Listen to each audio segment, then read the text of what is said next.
ayah maupun ibu atau bunda gitu ya, saat dia berusaha untuk ingin merubah perilaku anak, sikap anak yang menurut dia tidak pantas, kurang baik, atau ya nakal atau bandel lah gitu.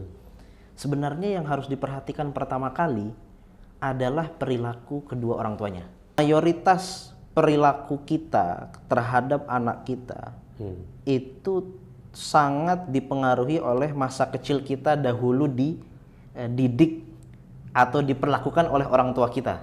Kita itu kan pengen tetangga itu melihat anak kita itu kan baik gitu, soleh, sopan, santun, bertutur baik. Tetapi terkadang karena kita terlalu ambisius untuk seperti itu, sehingga kita setiap kali anak kita melakukan kesalahan yang sebenarnya bisa wajar gitu ya, ini namanya anak kecil gitu kan, bisa dimaklumi, bisa diperbaiki dengan halus. Itu akhirnya kita malah terlalu streng gitu. Padahal itu perfeksionis yang salah tempat kali. Nah, Taslih TV.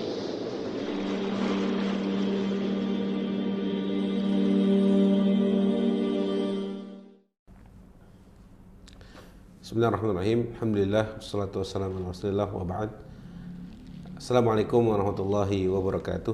Alhamdulillah, sahabat Taslih dimanapun antum berada, kita berjumpa kembali dalam program rutin kita Bincang Sore Berfaedah, yang di beberapa pekan lalu mungkin kita sempat liburkan karena untuk fokus ibadah Ramadan, dan alhamdulillah kita bisa bertemu kembali di momen-momen yang insya Allah menambah khazanah keilmuan kita.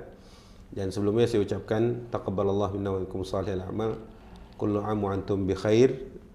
Semoga Allah terima amalan kita dan kalian semua dalam ketaatan kemarin di Ramadan, dan kita akan senantiasa sepanjang tahun dalam kebaikan.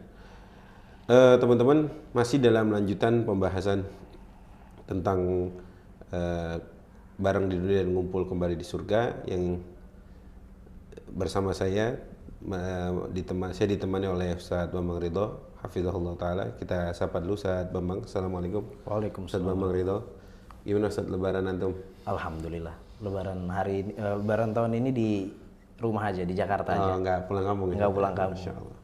Alhamdulillah beliau sudah bersama kita di studio, dan insya Allah akan kembali ngobrolin tentang keluarga, bagaimana Islam melihat keluarga, yang ini tema besar sekali yang mungkin luput sebagian orang untuk membahasnya. Baik Ustadz, langsung saja. Ketika di episode sebelumnya kita kan bahas tentang tips ya, keharmonisan atau bagaimana seorang laki-laki yang menjadi suami atau istri yang di rumah ini jadi harmonis, atau tips keharmonisan suami istri. Nah, kali ini kita akan bahas apa Ustaz? Setelah kita bahas, dan kita tahu rumah itu kan ada suami, ada istri, ada anak-anak. Apakah memang pembahasan kita ini mungkin masuk ke anak-anak atau masih berlanjut di tips harmonis suami istri? Kira-kira gimana? Ya, bismillah, wassalatu wassalamu ala rasulillah, wala hawla wala quwata illa billah. Setelah kita kemarin membahas tentang bagaimana tips menjaga keharmonisan rumah tangga, dalam arti antara suami dan istri, karena memang kan rumah tangga ini awalnya ya dari mereka gitu kan. Baru setelah ada rumah tangga suami istri ini ada anak-anak, ya, ada anak satu, turunan, dua, ada tiga, dan seterusnya lah gitu.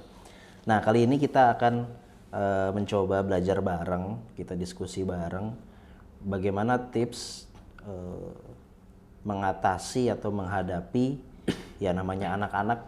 Ya terkadang kita melihatnya dia kok sepertinya agak nakal atau agak bandel, bahasanya begitulah gitu. Ini di mata orang tua. Di mata orang tua gitu. Tips menghadapinya seperti apa gitu. Ini yang insya Allah akan kita bahas. Berarti bekal orang tua menghadapi anak-anaknya. Bekal orang tua menghadapi anak-anak. Baik.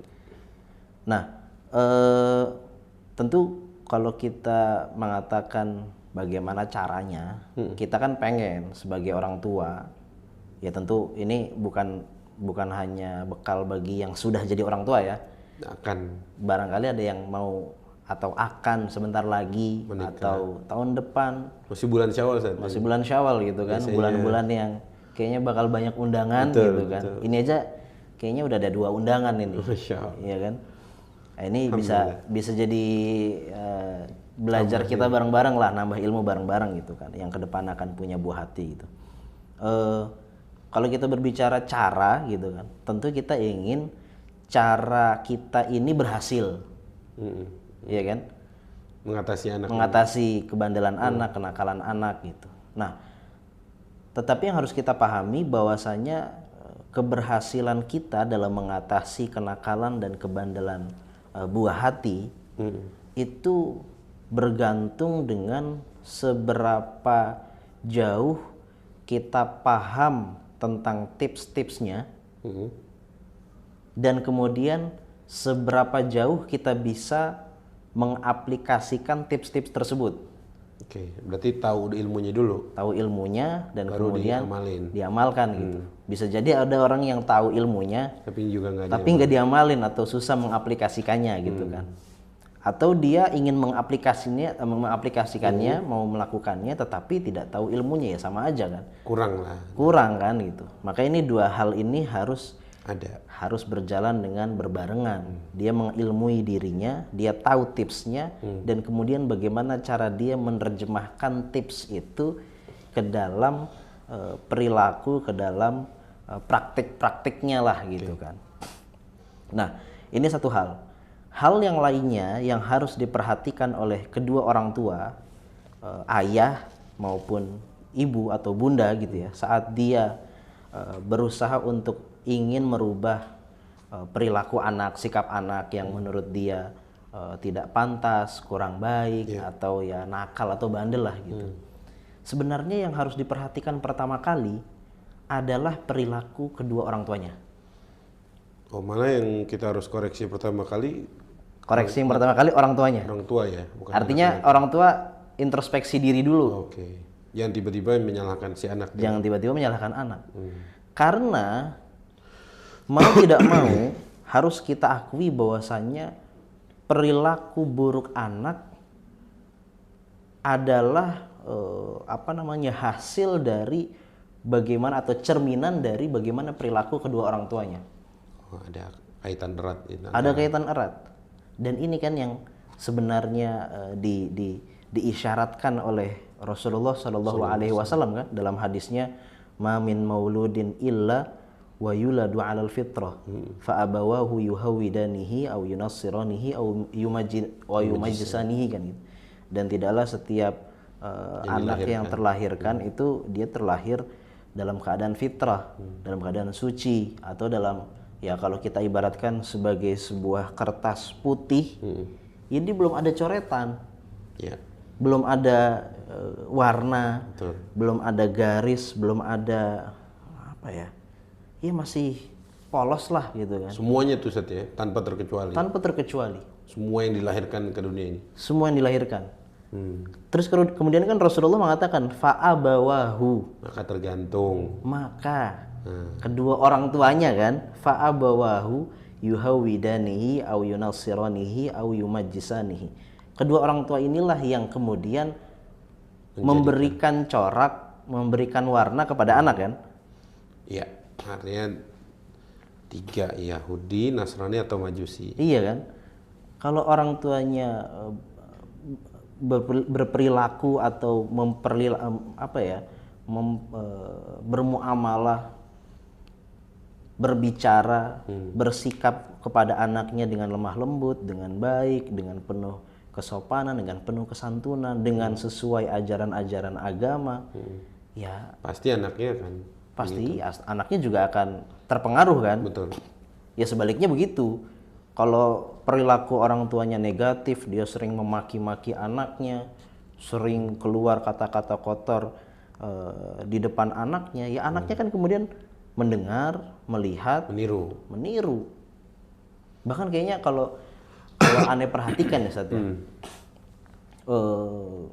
ya kadang ini menjadi menjadi pertanyaan lah, atau kita bertanya-tanya gitu kan, di antara banyak teman-teman kita di pesantren gitu kan, Ya terkadang orang melihat orang sekolah di pesantren itu ya keluar tuh jadi soleh gitu kan. Di kemudian hari dia jadi ustadz, jadi orang soleh atau ya pokoknya begitulah. Kayak jaminan lah. Ya, jaminan gitu kan. Tetapi kan ternyata faktanya, fakta di lapangan kan tidak begitu. Ada yang keluar dari pesantren ya mungkin jadi apalah, jadi blangsak lah atau jadi apa. Kayaknya kalau saya perhatikan itu bergantung kepada bagaimana kemudian orang tuanya. Malah bukan pesantren ya, tapi orang tuanya. Bukan pesantrennya. Pesantren kan kemudian ya ibarat kata dia memberikan kunci kan, dia sudah memberikan bekal kan. Tetapi saat kemudian orang tuanya tidak melihat atau tidak memanfaatkan bekal-bekal yang telah diberikan oleh sekolah untuk kemudian membimbing anaknya sesuai dengan yang diharapkan sekolah, ya kan percuma gitu. Tidak akan sesuai dengan apa yang telah diberikan materinya di sekolah gitu. Berarti memang peran orang tua di sini kuat sekali katanya. Sangat kuat sekali. Sangat kuat sekali. Baik mereka atau maksudnya anak-anak ketika masih sangat belia sampai pun dia sudah dewasa gitu ya. Nah, itu hal lain. Nah, kemudian yang berikutnya yang harus dipahami juga oleh orang tua saat dia ingin merubah kenakalan anak, saat dia ingin mencoba memperbaiki perilaku anak, ini terkadang orang tua itu sangat dipengaruhi oleh dua faktor. Apa aja sih? Faktor pengalaman masa kecil dia dan faktor sosial yang ada di lingkungan sekitarnya gitu. Dalam arti begini. Mayoritas perilaku kita terhadap anak kita itu sangat dipengaruhi oleh masa kecil kita dahulu dididik atau diperlakukan oleh orang tua kita.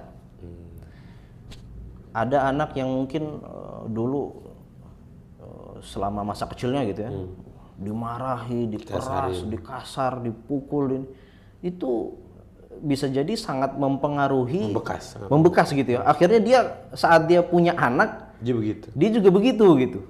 Tanpa mungkin ya sadar atau tidak sadar tuh itu sangat mempengaruhi gitu.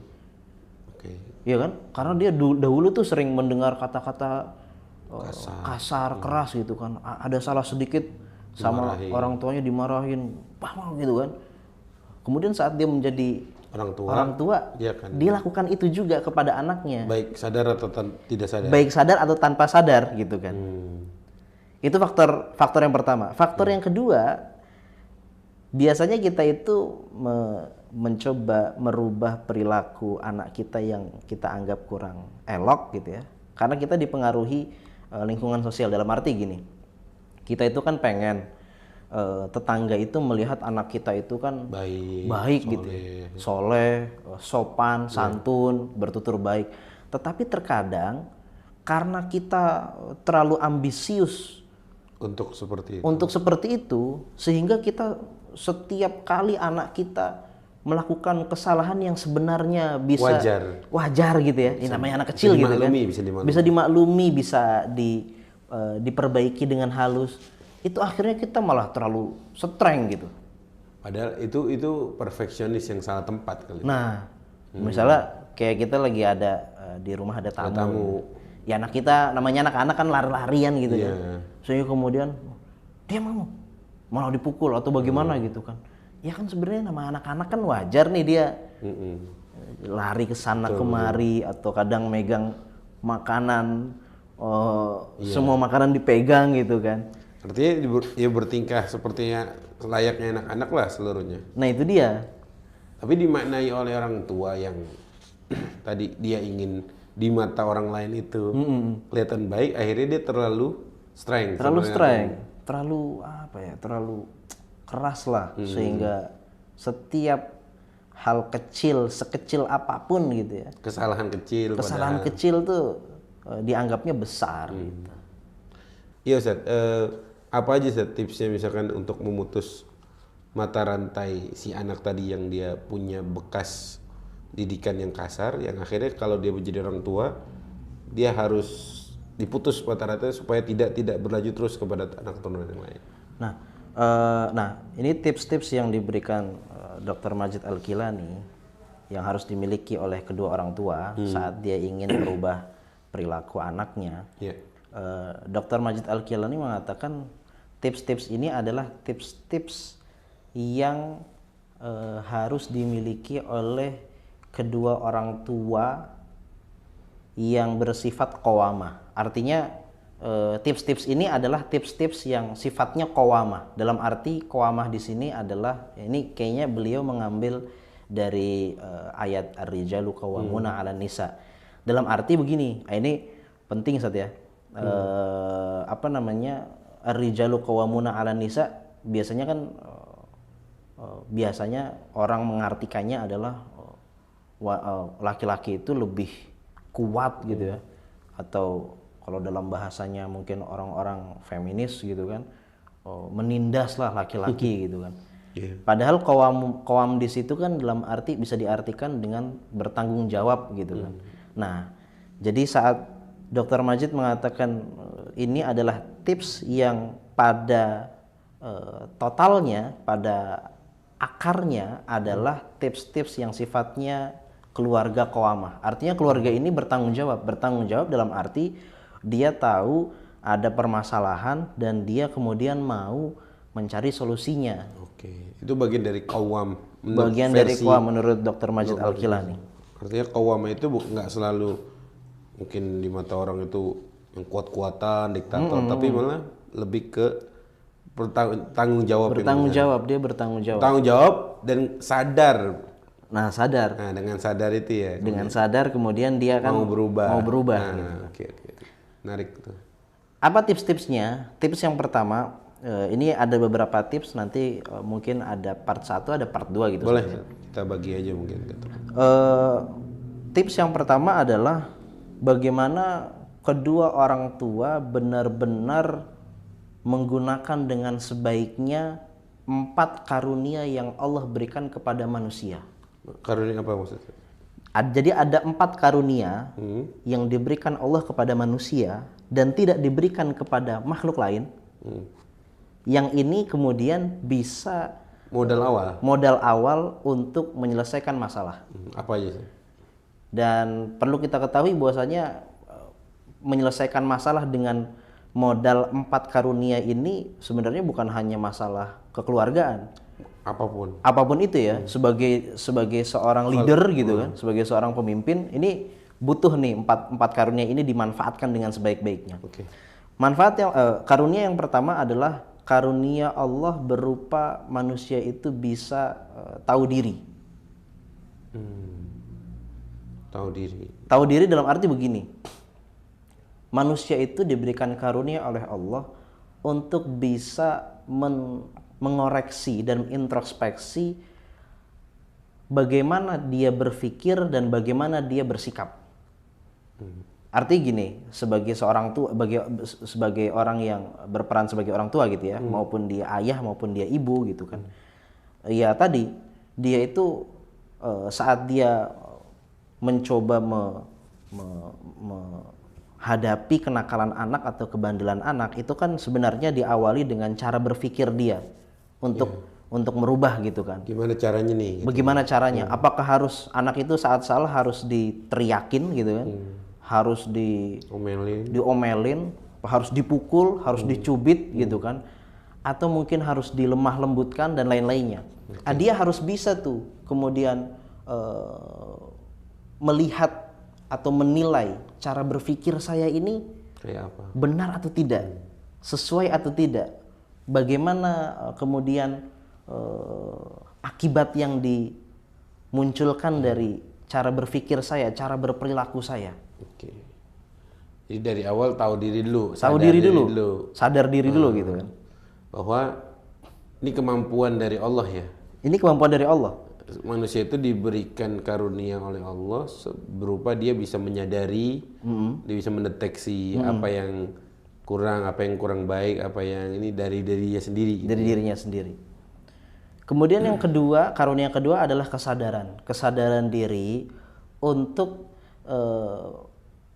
pikirannya untuk menimbang apakah pikirannya dan perilakunya ini sesuai dengan nilai-nilai agama, nilai-nilai pendidikan, dan nilai-nilai sosial. Artinya jangan sampai kemudian seseorang itu bisa menilai sudah bisa berdiri di luar pikirannya, di luar perilakunya. Dia bisa melihat nih perilaku saya apa yang diakibatkan, ini saya apa yang berkonsekuensi apa gitu kan. Tetapi kemudian dia tidak sadar untuk mengecek ulang perilaku dan pikirannya ini sudah sesuai dengan nilai-nilai agama, pendidikan, dan sosial atau tidak. Kan gitu. Ini kalau tidak dibarengi kedua hal itu bisa jadi masalah juga. Dia merasa bahwasanya pikiran saya sudah benar. Tapi dia lupa mengkoreksi dari sisi agama seperti apa? Apakah sudah sesuai? Apakah agama membolehkan gitu kan? Ya menurut dia mungkin pacaran atau berhubungan dengan lawan jenis dengan sedemikian dekat itu sah-sah saja kan gitu kan. Padahal dari sisi agama ada batasan-batasannya gitu kan. Dia tidak mencoba mengecek ke hal itu gitu. Artinya memang harus ada upgrade ilmu dari orang tua kan gitu kan. Kemudian yang ketiga, karunia Allah yang ketiga adalah kemampuan kedua orang tua yang diberikan oleh oleh Allah untuk mengecek sebenarnya sumber masalahnya itu di mana? Mendeteksi, mendiagnosa kali. Mendiagnosa, mendeteksi ini masalahnya nih sebenarnya apa? Di mana? Apakah ada di diri orang tua? Apakah ada di diri anak-anak? Apakah karena kurang dekat, kurang komunikasi? Kan gitu. Ada pinter-pinter. Artinya ini kemampuan yang Allah berikan ini untuk membaca itu ya. Untuk membaca masalah gitu ya. Untuk membaca masalah. Sumber masalahnya di mana? Sumber masalah di mana, kemudian solusinya seperti apa. Dan yang keempat adalah karunia Allah untuk manusia berupa untuk bertekad secara secara merdeka gitu. Artinya tidak ada tekanan-tekanan dari pihak-pihak lain gitu. Setelah dia kemudian mencoba introspeksi diri, tahu diri, kemudian dia mengetahui nilai-nilai agama, pendidikan, dan sosial, digabungkan, direlasikan dengan pikiran-pikiran dan perilakunya tadi, kemudian dia juga bisa memahami masalah apa sebenarnya, sumber masalah kenakalan anak ini apa, maka kemudian dia menerjemahkan itu. Oh berarti kita harus melakukan ini. Kita harus melakukan itu. Masalahnya seperti ini, solusinya berarti seperti ini. Saya harus begini, saya harus begitu. Kan azam yang kuat, tekad yang kuat gitu. Jadi 4 karunia ini kan memang Allah berikan kepada manusia dan tidak diberikan kepada hewan. Dalam arti begini, hewan memang diberikan oleh Allah insting. Insting dalam arti untuk menghindar bahaya yang ancaman gitu kan. Ya kalau ada contohnya mungkin cicak kalau dia dapat bahaya gitu kan dengan memutus ekornya gitu. Ayam, apalagi ayam betina kan biasanya jalan sama anaknya gitu kan. Anaknya diambil satu, ya dia instingnya dia langsung nyari yang ngambil gitu kan, pengen matok gitu kan. Tapi kan kemudian dia tidak diberikan karunia oleh Allah untuk melewati 4 karunia ini kan. Kalau manusia kan dia dapat bahaya, dia kecelakaan, dia hampir kena kecelakaan gitu. Dia kan bisa berpikir, oh masalahnya apa tadi saya itu? Ngantuk kah? Terlalu silau kah? Gitu kan. Sehingga kemudian dia harus sadar diri, oh ternyata mata saya rabun, berarti saya harus pakai kacamata kan gitu kan. Saya berobat, saya periksa. Nah kan gitu. Itu karunia yang diberikan oleh Allah kepada manusia. Diberikan inisiatif. Diberikan inisiatif gitu kan. Nah kemudian 4 hal ini kalau kemudian berhasil dimanfaatkan oleh kedua orang tua untuk membaca permasalahan, dan untuk berusaha merubah perilaku kenakalan anak, ini nanti akan memunculkan satu karunia yang diberikan oleh Allah kepada manusia, yaitu adalah kelemah lembutan dalam merubah anak. Itu butuh mikir ya Ustaz?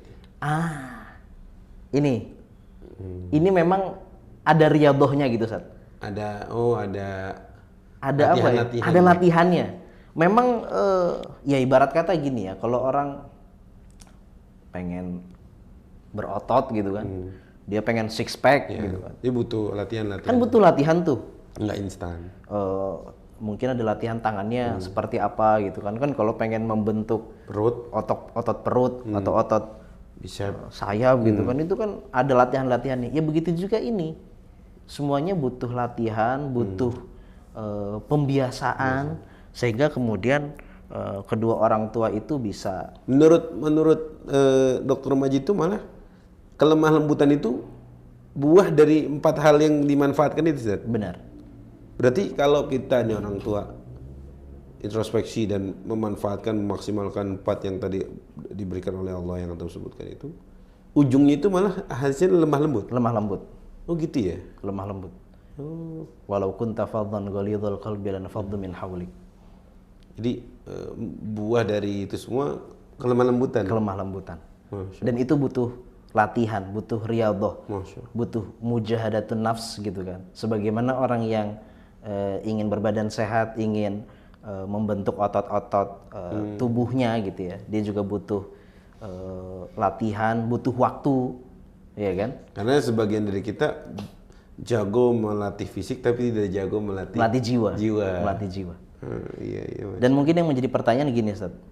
Apakah 4 karunia ini bisa dideteksi, dalam arti kita tahu sejauh mana capaian kita? Apakah 4 karunia ini sudah kita maksimalkan dengan baik? Apakah mungkin masih di level tengah atau kita masih jauh sekali? Itu indikatornya bisa. Apa? Indikatornya apa? Itu bisa. Ya, dengan apa? Jadi ada di sini Dr. Majid mengutip dari beberapa evaluasi gitu ya, ujian evaluasi atau mungkin ya ujian evaluasi lah yang pernah dilakukan oleh beberapa peneliti, yang mana pertanyaan-pertanyaan ini tujuannya untuk mengetahui skor dari 4 karunia ini sudah sejauh mana kita manfaatkan. Beliau bikin bahasa itu riset atau riset mungkin seperti riset gitu ya. Ya, jadi ada 5 pertanyaan, kuesioner 5 pertanyaan tentang tahu diri, 5 pertanyaan tentang sadar diri. Kemudian dikasih skor itu. Dikasih skor. Terus hasil dari itu beliau kumpulkan. Hasil beliau itu dikumpulkan. Nanti kita tahu, kalau skor kita 10 sampai 20 dari totalnya, berarti kita masih level rendah. Kita harus melakukan latihan-latihan lagi gitu kan. Semakin tinggi skornya, semakin mendekati hasil yang lebih baik, berarti itu kita sudah cukup baik untuk bisa memanfaatkan 4 karunia itu. Gitu ya. Nah, seperti itu. Nah, ini mungkin ya kapan hari atau bisa dicari mungkin di internet atau di mana gitu kan, latihan evaluasi untuk mengetahui skor pemanfaatan 4 karunia ini. Dan yang menarik di sini Dr. Majid menggarisbawahi dari 4 karunia ini yang paling sering dari hasil riset itu yang paling sering dilalaikan adalah tahu diri. Masalah tahu diri. Dari awal itu, paling awal itu paling awal. Step awal. Karena nanti jadi masalah kalau orang kemudian punya kesadaran, kemudian dia bisa membaca sumber masalah di mana, kemudian dia punya tekad gitu kan, tapi dia tidak tahu diri, artinya dia tidak bisa mencoba menilai pikiran dia, sikap dia gitu kan saat muhasabah gitu kan. Ini menjadi masalah. Sebaliknya kalau kedua orang tua bisa baik dalam masalah tahu diri itu, ini menjadi modal besar. Kan itu langkah awal ya. Langkah awal. Berarti memang ini harus diselesaikan 2 orang ini, Seth ya. Ya harus 2 orang ini. Harus 2 orang satunya kan ya. Berarti 2 orang ini harus duduk bareng mikir kok anak-anak kenapa ya gitu kali ya. Jadi ada obrolan yang agak intim dalam artian ngobrolin tentang ya evaluasi introspeksi tentang kok anak-anak begini ya sikapnya, terus mulai tadi ya membaca diri kemudian melakukan 4 hal tadi. Iya. Dan intinya adalah harus dimulai introspeksi diri sendiri. Artinya diri kedua orang tua itu yang harus diintrospeksi diri, diintrospeksi terlebih dahulu sebelum melakukan perubahan kepada buah-buah hatinya. Iya Ustaz, ini kan ibarat kata obrolan kita kan sebenarnya berat. Obrolan kita ini berat ya, dan apa ya, dinikmati mungkin oleh, ya kita berharap ini akan tersebar luas dan manfaatnya akan dirasakan bahkan sampai orang-orang yang mungkin tidak tersentuh dalam artian tidak biasa. Dan cuma kan masalahnya gini, saya lihat bahwa kenapa hari ini itu tema keluarga ini nggak diberikan porsi sebesar ini, karena tadi semangatnya itu bahkan punya anak tuh sekedar yang penting gue punya anak di mata orang, kemudian akhirnya lepas tangan dari tanggung jawab gitu. Sehingga boro-boro dia mau mengupgrade dirinya untuk kayak gini, karena dari awal dia udah seperti itu. Apalagi belum lama ada kampanye tentang gue nggak mau punya anak, child free yang kita kemarin itu. Tapi pasti ini bukan urusan kita, karena kita kan lagi bahas tentang yang mereka yang mau punya anak atau yang sedang atau sudah punya anak. Nah, nanti mungkin kalau antum entah di pertemuan kali ini atau kapan mungkin bisa dikasih tipsnya gimana bisa menyasar orang-orang yang mungkin belum tersentuh sama sekali tentang ilmu parenting ini gitu. Ya mungkin ini ya, terkadang tuh kita terlalu sempit mendefinisikan makna ibadah gitu. Ibadah tuh cuma yang gitu aja. Iya, cuma yang ritual doang kan, sholat, zakat, puasa, umroh, pergi haji, kelar gitu.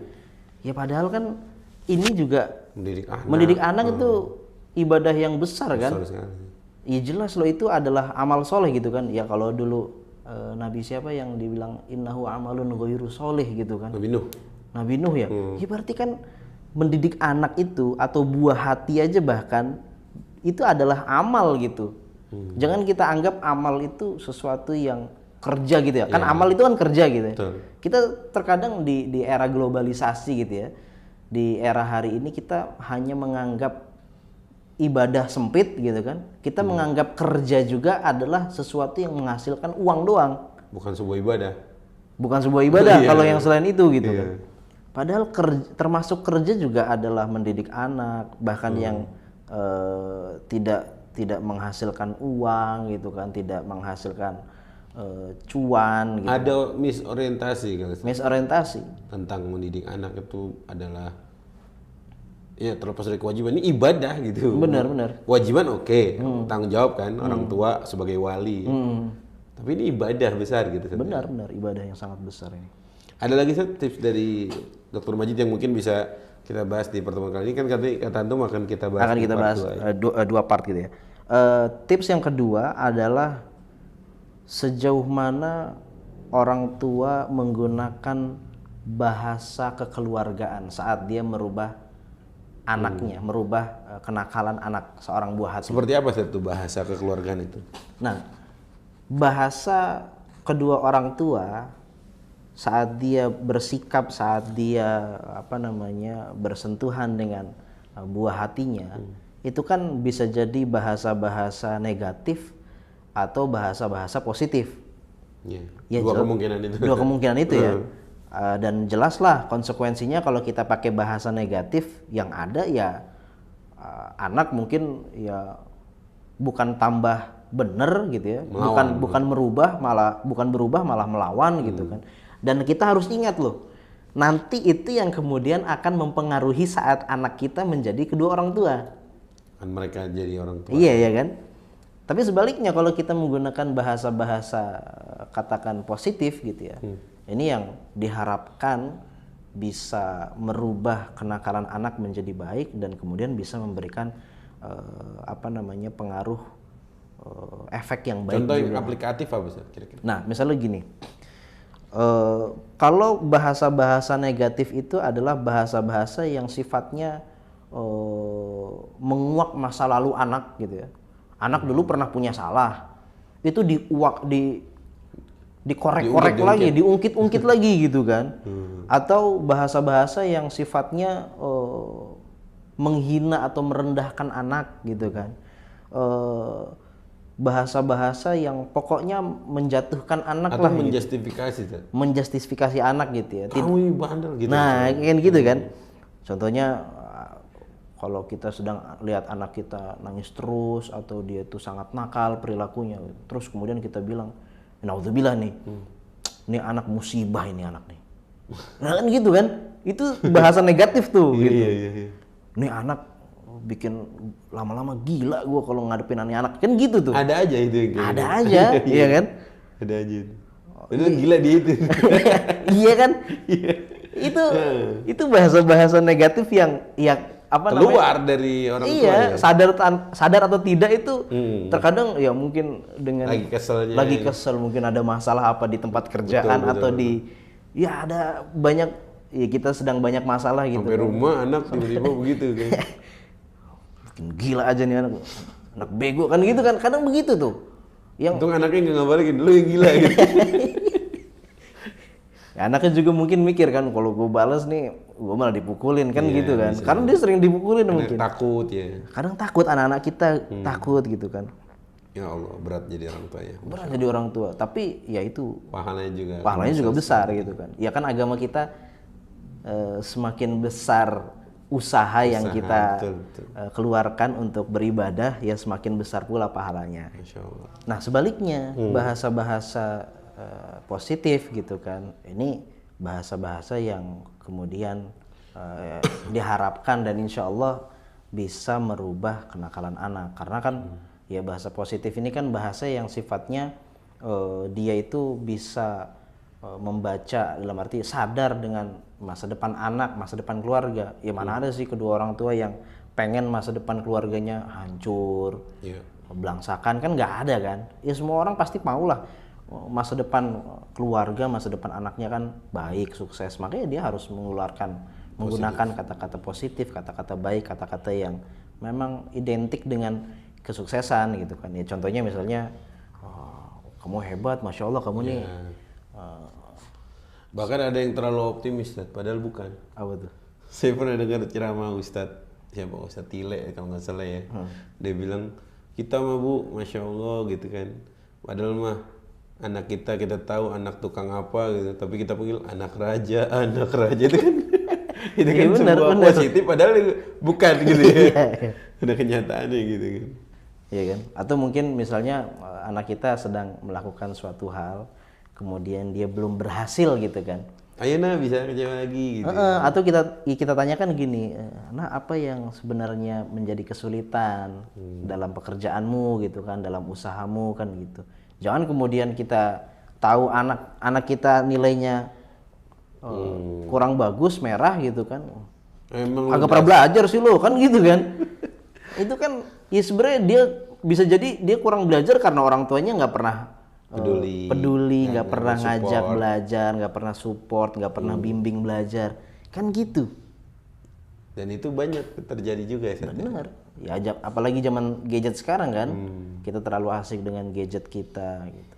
Atau mungkin bisa kita gunakan bahasa-bahasa yang lemah lembut lah. Nak, sebenarnya kamu nggak perlu menyembunyikan masalah kamu, kan di sini ada ayah, di sini ada bunda, coba utarakan apa sih masalah kamu. Jangan takut, bunda, ayah siap membantu, kan gitu kan. Itu bahasa-bahasa yang positif lah gitu. Cuma gini Setia, menurut saya sebagian orang tuh memang karakternya mungkin keras. Ya mungkin kembali juga tadi, apakah dia hasil didikan atau yang membekas dirinya, didikan dia di masa lalunya atau gimana, sehingga entah nanti di akhirat tuh siapa yang salah kali, mungkin pertanyaannya gitu Setia. Sebelum di akhirat di dunia dulu kan pasti. Sehingga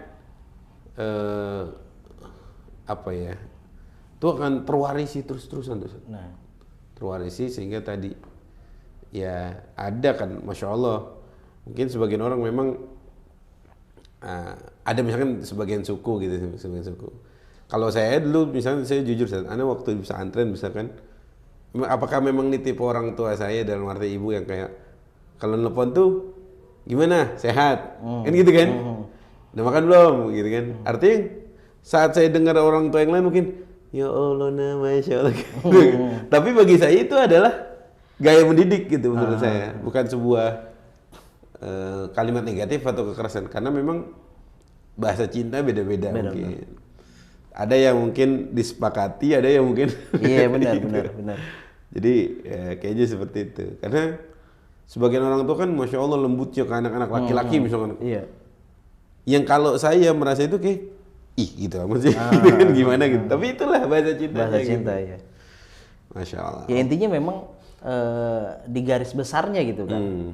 Ini kan jelas lah kalau garis besarnya ini kan bahasa kasar, bahasa negatif atau bahasa positif gitu kan. Adapun kemudian pilihan katanya atau intonasinya, ya kan intonasi orang, mungkin orang Medan, orang Batak dengan orang Jawa mungkin kan berbeda gitu kan. Nah, itu kan hal-hal yang bisa dimaklumi gitu ya, karena memang intonasinya begitu. Nah tapi tetap namanya apa namanya ya tadi ya, al-hilmu, kelemah lembutan itu kan bitahallum. Al-ilmu bita'allum, al-hilmu bitahallum. Latihan dengan latihan, cari ilmu ya dengan usaha, dengan selalu mencari ilmu. Begitu juga berlemah lembut itu memang harus ada latihan-latihannya, harus ada.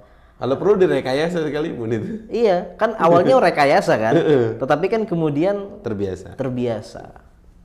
Masya Allah.